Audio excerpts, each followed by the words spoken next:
As always, welcome to your friendly gas-powered bike page. Okay, I've done one of these videos a long time ago, but there are some folks out there, I'm sure, who haven't scrolled through, checked it out, or particularly haven't checked out that video. So what we're going to discuss today, how to keep your money in your pocket, your bike working for a longer period of time, and hopefully without any breakdowns. So, without any further ado, let's get to my friendly list of suggestions. Okay, you've obviously got your bicycle put together. You've been out riding it.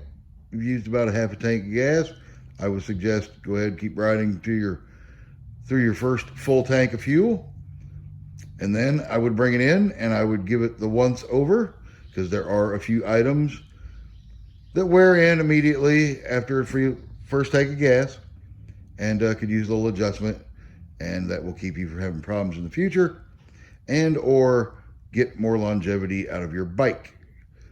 Because generally when you buy a new bike and a brand new motor, all the parts of the bike and the motor need a little break-in time to get to know each other, get comfortable in their spots, if you will.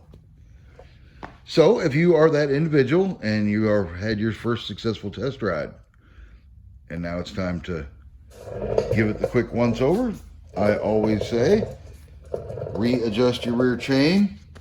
When the chain is brand new out of the kit, it is stiff, all the links are pressed together at the factory, hasn't run around or spun on anything.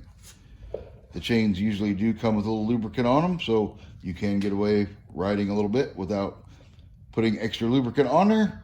But after you ride it a little bit, I would lube the chain also.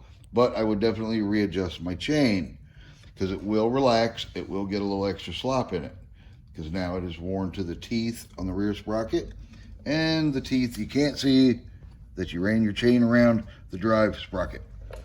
They get a little wear into each other, they get comfortable, gives you a little slack, so take a look at your chain. Another thing that usually happens right out of the box after a few hundred pulls is the old clutch cable gets a little slack in it because the cable stretches. This one I've already done. I've taken it out, ridden it a little bit before the customer picks it up. That way I can do the little adjustment and hopefully they don't have to fool with it. But another thing to do is, and I use these locks, not a big fan of that set screw that comes in some of them. Eventually it breaks off, then you got to drill it out, and that's just a big pain. We'll discuss that later. I use the cable lock, but as you can see, it was right here. Now it has moved up to there because my cable has stretched from being brand new, and that took the play out of my clutch. So now I have a firm clutch lever, not a bunch of slack before it starts disengaging. And you usually only have to do this one time. I personally went over it twice after each tank of fuel when it was brand new. Mine, that is, not this particular bike. And after that, really, you only have to go over them once I do mine twice a year, and I put a lot of miles on it. I'm a street rider, asphalt guy 99% of the time, but I do a lot of high miles. I also ride the bike anywhere from 12 to 14 miles an hour. These bikes don't like high speeds of the 30s and 40s that you want to see people bragging about all the time. My bike does 40 miles an hour. Well, that's fine. It will take you 40 miles an hour. But the parts will not withstand 40 miles an hour constantly, and you'll be wearing parts out prematurely. So if you stay in the 12 to 13 mile an hour bracket, you get a ton more miles out of your bike. Also, after you run a little bit, you should grab your back wheel and see if it has any play. If it does, you'll have to tighten the cone bearing system up in your rear wheel, because the bearings have worn in a little bit to where they're going to ride, and now you just want to take the slop out of it. You don't want to tighten them up too much to where it drags.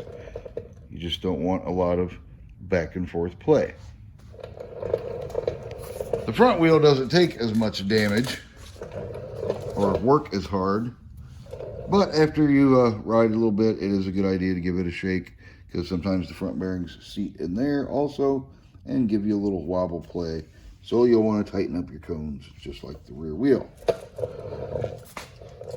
Other than that, there's only one other tidbit.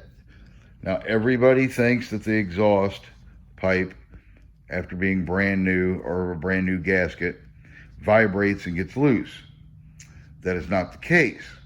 The actual case is that big old thick gasket they sell you that you put in between your cylinder and your exhaust pipe gets hot in the first few rides and shrinks, cooks down, if you will. They're giving you a little gap and a loose exhaust pipe.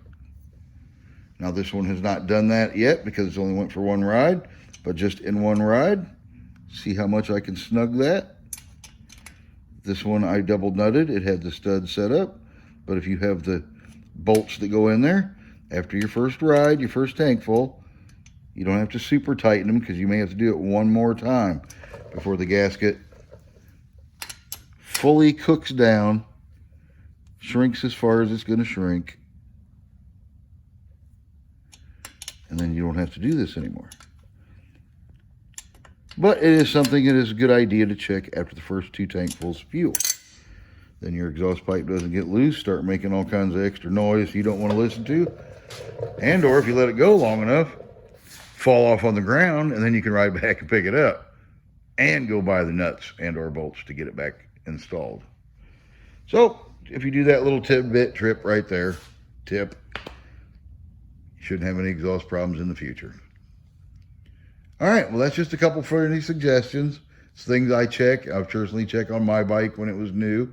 I suggest to everyone that builds a new motorized bike to give those 3 or 4 little things there a look-see after a tank full of fuel, or 2, or both. And then after that, you should be good to go and be out enjoying riding and getting the most you can out of your buck and equipment. All right, well, hopefully that is some friendly suggestions that will help you save some money and have a trouble-free riding motorized bike.